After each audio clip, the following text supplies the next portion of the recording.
Thank you, Mr Deputy Speaker. And can I first start by wishing you, my fellow Welsh expat, a happy St David's Day.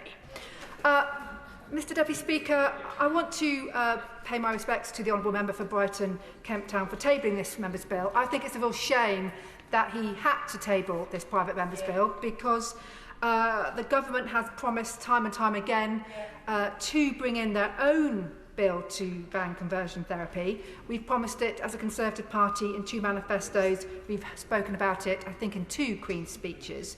So I do think it is important that no one in this country should be made to feel ashamed of who they are.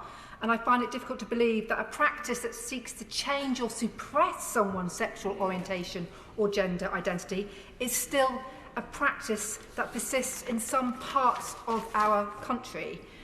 Indeed, I know that this is an issue. I was quite sceptical, I have to admit, about the fact that conversion therapy may even exist in this country until a constituent came to see me, a lesbian woman who was under so much pressure to marry a male. She was being forced to go to family events, take part in religious ceremonies because her family thought she should be able to stop being a lesbian and become a heterosexual and marry a man. And the pressure and the depression that this woman was suffering made me ashamed to have ever questioned that conversion therapy actually does exist amongst some communities in this country. Therefore, I think it is imperative that the government remains committed to protecting people from these awful practices so that they can live their lives free from the threat of harm and abuse. No. I take this issue very seriously as the LGBT plus community has always been a valued part of the Two Cities community, my constituency. Indeed, I feel very fortunate that my constituency is one with a rich LGBT plus history. It is home to one of the world's best known gay districts of our beloved Soho. From hosting the first the UK Pride March in 1972, Soho has played an important part in London's gay community and perhaps the UK's gay community. Historically, it is of huge importance, and many of the conversations on gay rights started in the same bars and spaces that still line the streets of Soho. Mr Deputy Speaker, I'm not converting you yet. As a 55-year-old woman, I know it's hard to believe, I know we have come so far in my lifetime in improving the rights of the LGBT community. I actually recall a bisexual friend of mine who has lived in the West End for decades remarking that we have come so far in places like Soho. You know, in my lifetime, in the last 20, 30, 40 years, a gay bar was hidden from view. You had to sneak in, you had to knock on a door, the windows were boarded up. Today, we celebrate gay bars, and I'm sure many of us in this chamber do quite regularly. I'm not saying anything, Mr Deputy Speaker. But seriously, let us also remember the pressure and the harm that the LGBT plus community has faced, and maybe still does face, because next month, on the 30th of April, marks the 25th anniversary of the bombing of the Admiral Duncan pub in Soho, a beloved venue of the gay and non-gay community in Soho.